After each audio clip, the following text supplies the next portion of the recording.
Very good evening to all. This is Saurabh in front of you from Don't Defend Dreamers Private Limited.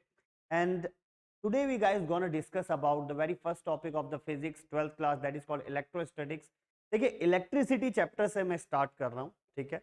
Electricity को अगर मैं simple सी language में आपको बोलूँ तो फिजिक्स में इसको दो ब्रांचेस में हम लोगों ने डिवाइड किया है, जो आप लोग 12th क्लास तक पढ़ते हो, that is called electrostatics and electric current, ठीक है। अब इलेक्ट्रोस्टैट्स और इलेक्ट्रिक करंट में जो मेजर डिफरेंस है वो सिर्फ इतना सा है कि इसमें जो चार्ज होता है उसको हमने दो कैटेगरीज में रखा है। एक जहां पर वो स्टैटिक पोजीशन यानी कि एक स्थिर अवस्था में रहेगा, एक होती है डायनेमिक सिचुएशन जहां पे वो मूव करेगा, that is called electrostatics and current electricity. Clear? तो इन सब चीजों को डिस्कस करने से पहले मैं सबसे पहले आपको बताऊंगा चार्ज क्या होता है। चार्ज के बारे में बात करते हैं। कई बार क्या होता है, हम लोग स्टूडेंट से क्लियर सा सवाल पूछते हैं कि भाई व्हाट इज चार्ज, तो he says that these are two types of charges, positive and negative, proton electron, we all know these things, but question is what is charge, charge होता क्या है। अगर एक डेफिनेशन में आपसे पूछूं कि चार्ज को किसको चार्ज कहा जाएगा, now let me tell you the situation. Charge है क्या? कोई भी चीज जिसकी वजह से, देखो, किसी भी सब्सटेंस की एक ऐसी प्रॉपर्टी जिसकी वजह से वो मैग्नेटिक और इलेक्ट्रिक फील्ड में रेस्पॉन्स देता है, ठीक है। फॉर एग्जाम्पल अगर मैं एक लकड़ी को या किसी एक कैसी भी एक लकड़ी को, एक नॉर्मल प्लास्टिक की बॉटल है, मैंने उसको इलेक्ट्रिक फील्ड में रख दिया, इट विल नॉट रेस्पॉन्स। वहीं पर मैंने क्या किया, मैंने एक लोहे की रॉड को इलेक्ट्रिक फील्ड में रख दिया, it will give some response. Same will happen with the magnetic field. ऐसा क्यों? Due to the presence of these charge particles in the surface of a, जो भी सब्सटेंस आपने लिया है, चाहे वो मेटल है चाहे वो नॉन मेटल है, ठीक है। जितने ज्यादा उसके पास वो पार्टिकल्स होंगे उतना अच्छा उसका रेस्पॉन्स होगा, जितने कम उसके पास पार्टिकल्स होंगे उतना बुरा उसका रेस्पॉन्स होगा। और हम लोग ये कैटेगरी को नाम दे देंगे कंडक्टर और बैड कंडक्टर, कंडक्टर और insulators. Okay, so basically what is charge? It is the inbuilt property of the substance due to which it will give the response in the magnetic और the electric field, that's it, ठीक है। अब मैं यहां से आपको बोल सकता हूं कि हाँ भाई, चार्ज को हमने दो कैटेगरी में डिवाइड किया है, that is positive and negative. Positive बोले तो प्रोटॉन, नेगेटिव बोले तो इलेक्ट्रॉन। ये बातें हम सब लोगों को पहले से पता है, ठीक है। इनके बारे में थोड़ी सी डिटेल्स मैं आपको दे देता हूं यहां पर। दैट इज सबसे पहली चीज electron. What is the charge on the electron? That is 1.6 into 10 की पावर -19 कूलम, ठीक है। And what will be the mass? Mass is 9.1 into 10 की power -31 kg. That's the mass of the electron. And when we talk about the proton, it is positively charged. So that is 1.6 into 10 की power -19 coulomb. And the mass is 1.627 into 10 की power -27 kg.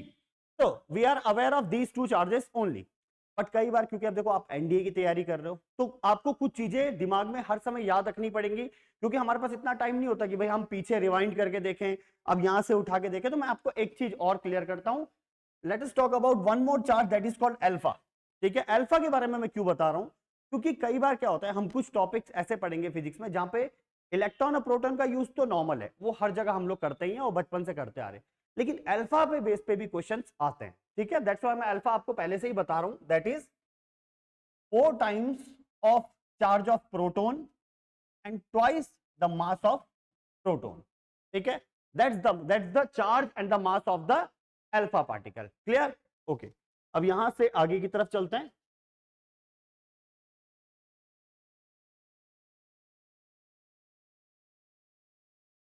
अभी वापस कैसे होता है?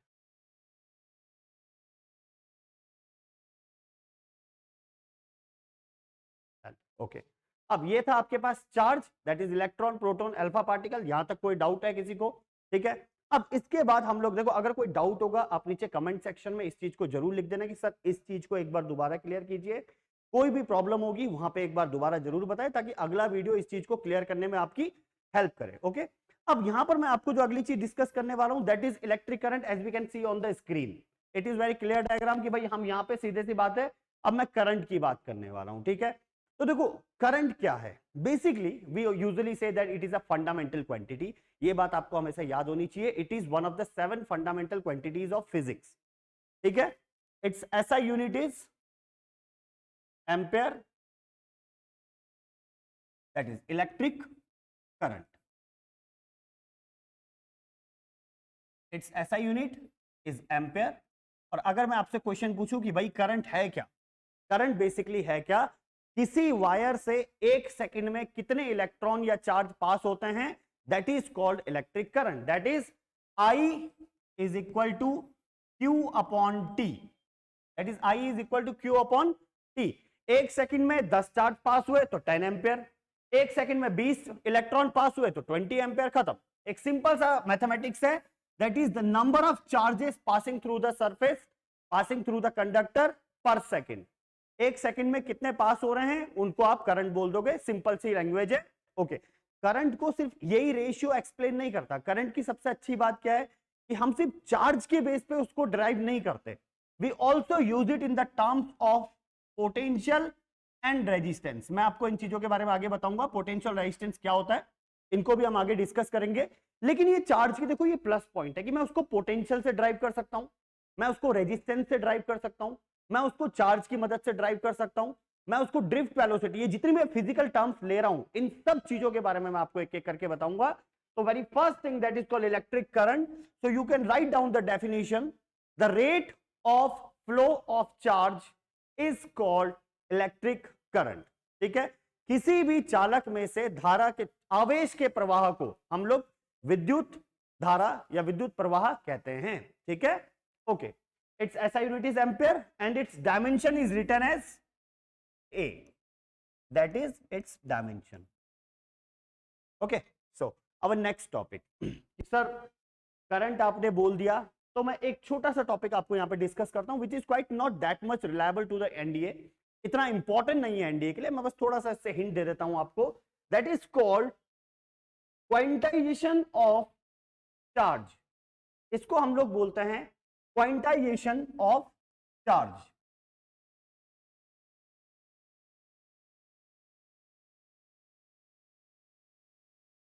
ठीक है, अब नॉर्मली क्या हुआ है, देखो घर में तो बहुत बार ये बात हो चुकी है, आधा किलो घी ले आओ, आधा किलो चने ले आओ, ये सब चीजों से काम चल जाता है, क्योंकि वो सब चीजें ऐसे आ सकती हैं। लेकिन आप कभी किसी को ये नहीं बोल सकते भाई मेरे को आधा इलेक्ट्रॉन दे दे मेरा काम चल जाए, मेरे को 2.5 इलेक्ट्रॉन दे दे मेरा काम चल जाएगा, that is practically not possible. ठीक है, आप किसी भी इलेक्ट्रॉन को, अगर इलेक्ट्रॉन पे मैंने आपको चार्ज बताया है 1.6 इंटू 10 की पावर -19 कूलम, तो भैया जी एक बात क्लियर है, एक इलेक्ट्रॉन चाहिए तो लो, आधा इलेक्ट्रॉन कुछ नहीं होता। That is called the quantization of charge. इसी चीज को हम लोग क्वांटाइजेशन कहते हैं कि किसी भी सब्सटेंस पे, जो मेटेलिक सब्सटेंस है चाहे नॉन मेटेलिक सब्सटेंस है, किसी भी बॉडी पे जो चार्ज होगा वो इंटीग्रल मल्टीपल होगा इलेक्ट्रॉन का। यानी कि हम उसे कैसे लिखेंगे, Q is equal to plus minus n e. n is the integer, that is 0 1 2 3 4 5 6 7, कुछ भी हो सकता है, but it can never be 1/2 1/3 1/4, no, it is not possible. Clear? So that is the quantization of charge. चलो मैं एक छोटा सा क्वेश्चन आपको इस पे देता हूं। फॉर एग्जांपल मैं आपको एक छोटा सा एग्जांपल से इसे समझाता हूं। मैंने आपको बोला कि किसी बॉडी पे जो चार्ज है दैट इज 10 की पावर -19 कूलम। ठीक है, छोटा सा एग्जांपल दे रहा हूं कि किसी बॉडी पे जो चार्ज है वो 10 की पावर -19 कूलम है। अब क्वेश्चन क्या आता है, भाई क्या ये संभव है, वेदर इट इज पॉसिबल और नॉट। अब नाउ हाउ टू फाइंड, इसको पता कैसे करें कि ऐसा हो सकता है या नहीं हो सकता, चलो करके देखते हैं। देखो फॉर्मूला क्या बोला था, Q equal to n e, ये तो है ना, that is called quantization of charge, Q equal to n e. अब यहां पे समझना Q की वैल्यू कितनी है भाई, 10 की पावर -19, n मुझे निकालना है, E कितना है ये तो फिक्स है। ठीक है, कैंसल आउट, n की वैल्यू कितनी आ गई 1/1.6, दैट इज नॉट पॉसिबल। किसी भी ऑब्जेक्ट पे इतना चार्ज कभी भी एग्जिस्ट नहीं कर सकता। रीजन क्या है, देखो 10/16 करोगे, 2 5 10 2 8 16, 5/8, जो भी नंबर आएगा वो एक फ्रैक्शन होगा, और इलेक्ट्रॉन ऐसे एग्जिस्ट ही नहीं करते। इलेक्ट्रॉन हमेशा इंटीजर की फॉर्म में एग्जिस्ट करेगा, या तो 5 होगा या तो 8 होगा, ना 1/8 होगा ना 1/5 होगा। 5 हो सकता है, ठीक है, 5 हो सकता है। अब ये चीज कर सकते हो, देखो मैं यहाँ पे एक एग्जांपल और देता हूं आपको इस चीज के लिए। लेट्स से मैंने बोला किसी बॉडी पे जो चार्ज है वो कितना है 3.2 इंटू 10 की पावर -19 कूलम। किसी बॉडी पे जो चार्ज है वो इतना है, ठीक है, मान लेते हैं। अब क्या होगा, मैंने इसको क्या करा, Q इक्वल टू NE। तो यहां से अगर मैं इसको करता हूं सॉल्व, तो अब देखो यहां से कैसे होगा, 3.2 इंटू 10 की power minus 19 is equal to N into 1.6 into 10 की पावर माइनस 19। ठीक है, अब यहां से 10 की पावर माइनस 19, 10 की power minus 19, it will be 3.2 upon 1.6, so that will be 2. So obviously there are 2 electrons if there is a charge 3.2 into 10 की power minus 9, that is possible। यानी कि किसी भी बॉडी पे हाँ भाई इतना चार्ज हो सकता है, कोई प्रॉब्लम नहीं है इस बात से, लेकिन सिर्फ 10 की पावर माइनस 19 चार्ज ये नहीं हो सकता। ठीक है, तो इस टाइप के क्वेश्चंस कई बार आते हैं कि tell me whether this is possible और नॉट। ठीक है, अब आई होप कि भाई ये चार्ज वाला कंसेप्ट क्लियर हुआ होगा। अब करंट वाला भी मैं आपको बता चुका हूं, that is the rate of flow of charge is called electric current. Done. अब एक नई फिजिकल टर्म हमारे सामने आती है जिसका बहुत सारे बच्चे कंफ्यूज होते हैं, that is sir negative potential क्या है, पॉजिटिव पोटेंशियल क्या है। तो कई बार हम क्या बोलते हैं, सर इलेक्ट्रॉन की मदद से जो पोटेंशियल क्रिएट हुआ वो नेगेटिव हो गया, प्रोटॉन ने जो पोटेंशियल बनाया वो पॉजिटिव हो गया। तो मैं एक बात आपको समझाता हूं, देखो पोटेंशियल नेगेटिव पॉजिटिव नहीं हो सकता because it is a scalar quantity. ठीक है, तो कंडीशन क्या है, तो भाई बात आती कहां से कि हमने ये आया कहां से कंसेप्ट, मैं आपको समझाता हूं। देखो करंट की एक खासियत होती है, वो क्या है, आपके पास ये है और एक ये है, दो बॉल्स हैं, let's say it is 100 volt और इट इज 20 वोल्ट। ठीक है, that is high potential, that is low potential, there is nothing like positive and negative, there is always high and low. कभी आपने बैटरी का बार देखा होगा तो वो हमेशा इस तरीके से बनता है, दैट इज ये बड़ा वाला बार होगा, छोटा बार होगा, इसका मतलब इसका पोटेंशियल ज्यादा है, इसका पोटेंशियल कम है। देखो सोचो, अगर पॉजिटिव और नेगेटिव बनाना होता तो मैं इसको ऐसे बनाता, पॉजिटिव वाला बड़ा होता और नेगेटिव वाला नीचे की तरफ होता, but that is not a symbol. हमने एक चीज क्लियर करी है कि दो बार बनाए जाएंगे, एक बड़ा होगा उसको हम हाई पोटेंशियल कहेंगे, एक छोटा होगा उसको हम लो पोटेंशियल कहेंगे। तो basically that is a potential. अब पोटेंशियल डिफरेंस क्या है, that is 100, that is 20, potential difference is 80 volt, high minus low, high minus low, that is called the potential difference. इस चीज को कहा जाता है पोटेंशियल डिफरेंस, और यही चीज जिम्मेदार होती है करंट के फ्लो के लिए। याद रखना, अगर ये पोटेंशियल गैप जितना कम होता जाएगा करंट का सप्लाई उतना कम होता जाएगा। ठीक है, यानी कि अगर मैं इसको बढ़ा के 20 की जगह में से 120 कर देता हूं, सोच के देखो, अगर मैं इसको 120 कर देता हूं तो अब जो पोटेंशियल गैप आएगा वो कितना आएगा, 120 माइनस 120, तो करंट की वैल्यू ऑटोमेटिकली कम हो जाएगी। पोटेंशियल गैप जितना कम रहेगा करंट उतना कम फ्लो करेगा। ठीक है, सोच के देखो, जब नदी आती है ना, जितनी ऊंचाई से पानी गिरेगा उतना ज्यादा प्रेशर के साथ गिरेगा और ज्यादा दूर तक जाएगा, लेकिन जितनी कम हाइट से पानी गिरेगा वो कम दूर तक जाएगा, कम प्रेशर के साथ रिलीज होगा। क्लियर, तो ये चीज हमेशा ध्यान, करंट भी बिल्कुल एक पानी की तरह, बोलते हैं ना धारा का प्रवाह। ठीक है, तो इलेक्ट्रिक करंट का मतलब ही ये हुआ कि जिस तरह से पानी फ्लो करता है वैसे ही इलेक्ट्रिक करंट फ्लो करता है। जितना हाई पोटेंशियल से आएगा उतना दूर तक जाएगा, जितना लो पोटेंशियल से आएगा कम एनर्जी होगी, कम दूर तक जाएगा, हमारे ज्यादा काम नहीं आ पाए। Clear, okay, so let us talk about electric potential. तो इलेक्ट्रिक पोटेंशियल है क्या, देखो इलेक्ट्रिक पोटेंशियल को मैं आपको दो तरीके से समझा सकता हूं, क्या क्या है मैं क्लियर करता हूं। देखो मान लो कोई एक चार्ज है Q, ये आपका एक चार्ज है और ये इसका अपना एक इलेक्ट्रिक फील्ड है जिसका रेडियस है R। ठीक है, कोई एक चार्ज पार्टिकल है, जाहिर सी बात है, देखो जो भी चार्ज है उसके आसपास उसका विद्युत क्षेत्र होगा, ये नॉर्मल सी बात है, कोई बड़ी बात नहीं है। जैसे कोई प्लेनेट होता है उसके आसपास उसका गुरुत्वाकर्षण क्षेत्र होता है, कोई चुंबक होता है उसके आसपास उसका चुंबकीय क्षेत्र होता है, तो कोई आवेश होता है तो उसके आसपास उसका विद्युत क्षेत्र होता है। ठीक है, ये नॉर्मल सी बात है, ये होगा। ठीक है, हाँ उसका क्षेत्र कितना बड़ा है ये किस पे डिपेंड करेगा, उसके द्रव्यमान, उसके मैग्नीट्यूड पे, उसके मान पे। ठीक है, अब ये इन सब बातों पे निर्भर, क्या उसको बाद में डिस्कस करेंगे हम किन किन बातों पे। अभी मैं आपको, पहले हम विभवांतर यानी कि पोटेंशियल डिफरेंस के बारे में बात करते हैं। ठीक है, तो पहले पोटेंशियल डिस्कस करता हूं। मान लो कोई एक चार्ज पार्टिकल है यहाँ पे Q0, इस Q0 को हमने रखा है इंफिनिटी पे, कहां पे रखा हुआ, इंफिनिटी। अब इंफिनिटी क्या है, इंफिनिटी एक ऐसा पॉइंट है जिस पॉइंट पर, या जिस पॉइंट के बारे में मुझे ज्यादा नॉलेज नहीं है। फॉर एग्जांपल देखो, मैं अभी क्या बोल सकता हूं, आप में से बहुत लोग इस वीडियो को देखेंगे और मुझे नहीं पता आप लोगों का घर कहां है, तो you are at infinity for me, because अब ऐसा थोड़ी नहीं कि आप लोग प्लूटो से मुझे देख रहे हो, देख तो इसी ग्रह से रहे हो, but the fact is according to physics the fact which is not known for us is considered as infinity. ठीक है, अगर आप लोग, अब मेरे लिए क्या हुआ कि यू आर एट इंफिनिटी, अभी जहां पर मैं लोकेशन पे हूं यहां से आप लोग इंफिनिटी कंसीडर किए जाओगे। तो बेसिकली इस चार्ज पार्टिकल को देखा जाए तो ये चार्ज पार्टिकल इसके हिसाब से इंफिनिटी पे, ठीक है, छोटा सा कंसेप्ट। अब इस चार्ज पार्टिकल को यहां से यहां लाने के लिए मुझे जो वर्क डन करना पड़ेगा, ठीक है, उस चार्ज पर, that is work done per unit charge is called potential difference. तो आप लोग इसको लिख सकते हो, तो work done per unit charge is called potential difference. ठीक है, it's SI unit is volt, ये इसकी एसआई यूनिट होती है, या फिर हम इसको ऐसे बोलते हैं 1 जूल पर कूलम्ब।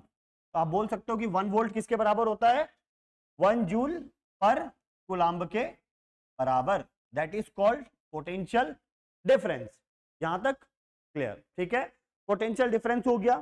पोटेंशियल डिफरेंस क्या है, समझ में आया कि भाई किसी भी आवेश को किसी एक जगह से दूसरी जगह तक ले जाने के लिए मुझे जो भी कार्य करना पड़ेगा, तो मैंने जो कार्य किया, आवेश का कुछ मान था, चार्ज की कुछ वैल्यू थी, उन दोनों को डिवाइड किया, दैट इज वो W upon Q, that is called potential difference. Simple है ना। देखो बहुत बड़े बड़े कंसेप्ट डिस्कस नहीं कर रहे, हमने 3 चीजें डिस्कस करी, charge, electric current, potential, that's it.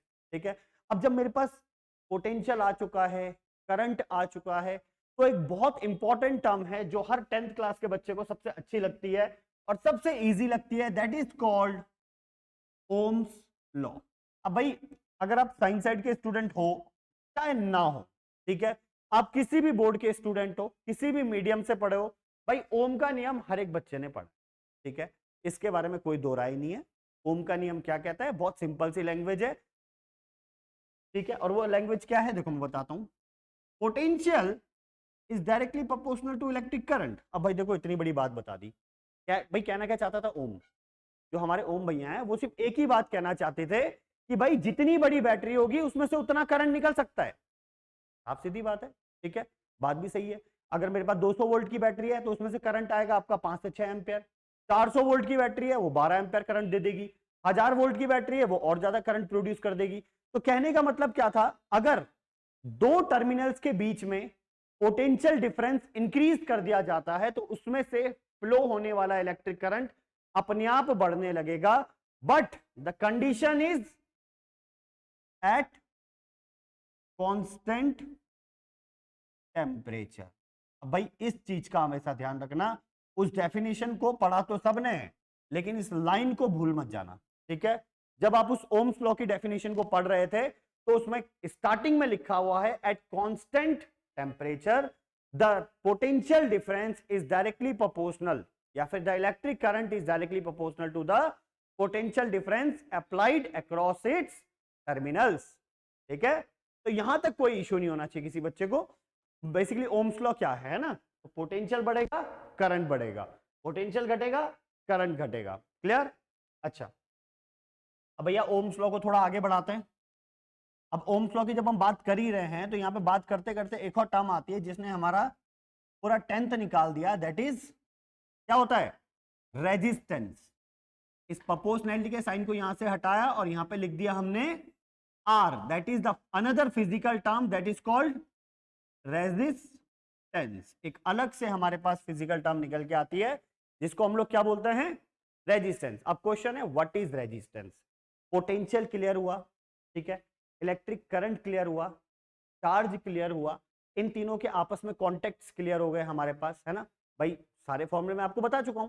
अब हमारे पास एक नई टर्म निकल के आती है जिसको हमने नाम दिया है रेजिस्टेंस।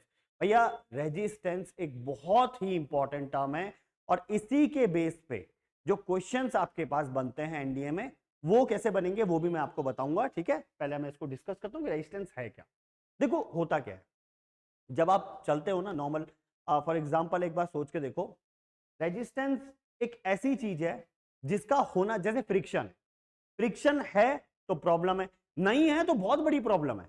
फॉर एग्जांपल अभी जहां पर आप चल रहे हो वहां पे फ्रिक्शन नहीं है, अगर वहां पे फ्रिक्शन है, अभी चलो बात करते हैं फ्रिक्शन है, तो ये आप वहां पे चल पा रहे हो, रीजन ही है और आप चल रहे हो, फ्रिक्शन की वजह से आपका एनर्जी लॉस हो रहा है, आपको थक लग रही है, आपको प्रॉब्लम्स हो रही है, भाई मेरे को आराम करना है, ये सब चीजें क्यों है? क्योंकि फ्रिक्शन है। लेकिन सोचो फ्रिक्शन है ही नहीं, फ्रिक्शन नहीं है, बात ही खत्म, चल ही नहीं पाओगे, बैठे रहो एक जगह पे, ठीक है। तो that is the very important concept कि फ्रिक्शन जो है वो एक तरह की ऐसी फोर्स है जो आपकी रुकावट पैदा करती है, जिसकी वजह से आप आगे बढ़ते हो। अब भैया जैसा हमारे साथ होता है ना, ऐसी चार्ज के साथ भी होता है, बस आवेश की कंडीशन में हम इसको क्या कह देते हैं? रेजिस्टेंस। जो हमारे साथ फ्रिक्शन करती है, रेजिस्टेंस वही चार्ज के साथ करता है, कोई ज्यादा बड़ा अंतर नहीं है। जैसे हमारे जीवन पे डिपेंड, भाई जितना ज्यादा मास होगा, जितना ज्यादा एरिया होगा, उतना ज्यादा फ्रिक्शन बढ़ता जाएगा। वैसे ही चार्ज भी अलग अलग तरीके से डिपेंड करता है रेजिस्टेंस पे। तो रेजिस्टेंस बेसिकली क्या है? It is the obstruction in the path of flow of charge. कि भाई कोई भी आवेश जब आगे की तरफ बढ़ रहा है तो उसके रास्ते में आने वाली रुकावट को हम लोग रेजिस्टेंस कहते हैं, ठीक है। रेजिस्टेंस बेसिकली किन किन बातों पर निर्भर करता है? जितना बड़ा कंडक्टर होगा रेजिस्टेंस उतना ज्यादा होगा, यानी कि लेंथ 10 मीटर पे कम होगा, 20 मीटर पे बढ़ जाएगा, 40 मीटर पे और बढ़ जाएगा। दूसरी बात, जितनी मोटी वायर होगी रेजिस्टेंस उतना कम होगा, यानी कि inversely proportional to area of cross section, ठीक है। पहली, दूसरी, तीसरी चीज कि भाई हम लोग कौन सा मटेरियल यूज कर रहे हैं, ये भी तो इंपॉर्टेंट है। कि भाई अगर आप आयरन का इस्तेमाल कर रहे हो तो रेजिस्टेंस कम है, आप प्लास्टिक का इस्तेमाल करो, करंट उसमें से फ्लो ही नहीं कर पाएगा, तो रेजिस्टेंस बढ़ गया अपने आप। तो ये भी बहुत इंपॉर्टेंट है कि आप कौन सा मटेरियल का इस्तेमाल कर रहे हो, ठीक है। रेजिस्टेंस तीन बातें हो गई, लेंथ, एरिया, और तीसरी चीज क्या थी? मटेरियल, कोर मटेरियल आप बोल सकते हो। और चौथी चीज है temperature. Resistance is also dependent upon the temperature. Temperature भी उसकी डिपेंडेंसी बहुत ज्यादा होती है। दैट्स व्हाई आपने ओम्स लॉ में एक लाइन पढ़ी थी, eight constant temperature. Temperature constant रहेगा तभी ओम का नियम काम करेगा, वरना वो काम नहीं करता। तो रेजिस्टेंस टेम्परेचर के बढ़ने पे बढ़ता है, घटता है, कांस्टेंट रहता है, ये भी अलग अलग कंडीशंस है जहां पे वो निर्भर करता है। इसके बारे में हम डिस्कस करेंगे क्या क्या है।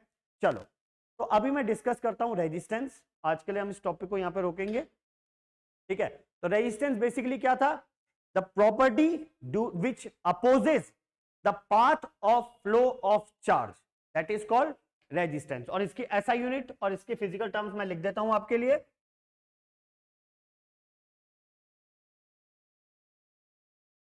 That resistance obstruction in the path of flow of charge, और इसकी ऐसा यूनिट क्या होती है?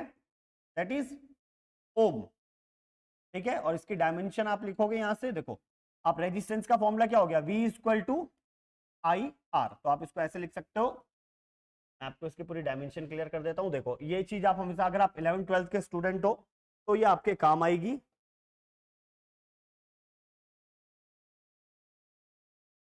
तो ये आपके काम आ जाएगा V इक्वल टू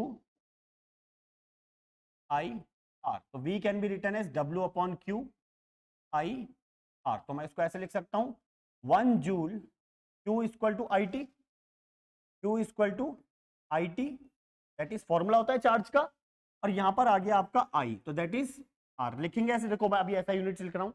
पहले मैंने वर्क की ऐसा यूनिट लिखी, फिर मैंने चार्ज की लिखी, चार्ज का तो फॉर्मूला लिखा मैंने, खैर दैट इज आई टी होता है फॉर्मूला, और यहाँ पे करंट को लिख दिया। अब मैं इनकी ऐसा यूनिट्स लिख रहा हूं, 1 जूल 1 एम्पेयर का स्क्वायर हो जाएगा, 2 बार आई है, और यहाँ पे आ जाएगा सेकेंड, दैट इज 1 ओम। तो 1 ओम किसके बराबर हुआ? 1 ohm is equal to 1 joule पर एम्पेयर स्क्वायर पर सेकेंड, ठीक है। आप इसके डायमेंशन बनाओगे तो जूल को क्या लिखा जा सकता है? ml2t माइनस 2 a माइनस 2, और यहां से आ जाएगा a माइनस 1। तो आपके पास आ गया ml2t माइनस 2 और a minus 3, that is the dimension of resistance, ठीक है। तो कल हम कुछ और टॉपिक्स डिस्कस करेंगे जैसे रेजिस्टिविटी।